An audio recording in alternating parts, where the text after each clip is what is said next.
1. Some of us grin, the mischievous toenail grin of La Luna, but most of us cry inside. Inside the walls of this institution of misfit toys. I challenge your definition of broken. I challenge your vernacular. Night is born from day, and day rises from the ashes of previous evenings like a cliche. Not a phoenix. That's out west, an hour or so north of where I buried my heart. It's okay. I wasn't using it anyway.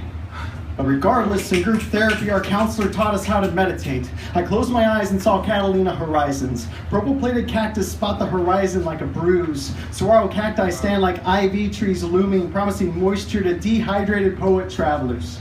He told us to open our eyes and relax. In the darkened therapy room, I did. I relaxed. I felt good for the first time in years, until fluorescent incandescence invaded my consciousness and I had to wait another 2 hours for a cigarette. I don't even like to smoke. I just like having an excuse to step outside barefoot, dew-drenched leaves and sand. The sun rains vitamin D and melanin screams from my neglected pores. My muscles moan, sleepy and lethargic too. 5:30 in the morning comes early. I'm left feeling groggy and nostalgic. Here, there's less yelling than my mornings of basic training, but at least there, the food was better. It seems there are trade-offs with everything. I eat the bland food gratefully. By 8 o'clock, I feel as dull as the number 2s we were forced to use. The medication makes the walls breathe like hallucinogenics on an empty stomach. The local schizophrenic keeps frantic metronome with his head tick-tock ticking in metered time, tapping out triplets on his neck. I'm jealous of his music. It's as if he has a jazz percussionist renting out space in his brain.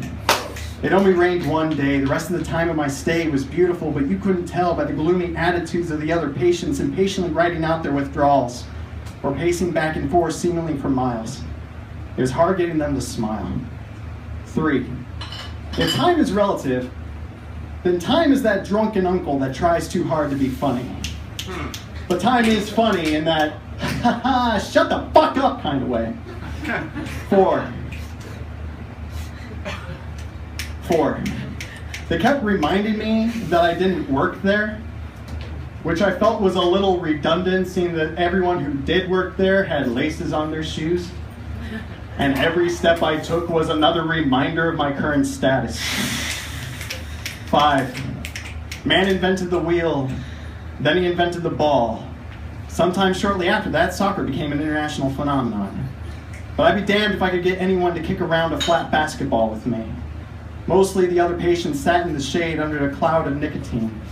One lady danced salsa next to a slightly off basketball net which stood facing away from the free throw line as if it were shy. Another patient pinged back and forth around the courtyard like a tennis ball in a clothes dryer. I have trouble with their names, but I'll always remember their quirks. He sat in gravel, knees tucked to his chin. He rocked himself to a waking sleep, blue cigarette smoke wafting. She sat perched like a roosting owl, irritable and watchful. This one guy, in tears, told me how his car wasn't working. It was missing parts. I promised him that I would help him find what was missing later. Just let me finish my cigarette. On the 4th, maybe the 5th day, fuck if I knew for sure, time is funny, they bought a new soccer ball. It was a size 4. I didn't even know they made different sizes. I played barefoot and laughed. Man invented the wheel, then he invented the ball. Sometime shortly after that, I felt happy. Wow.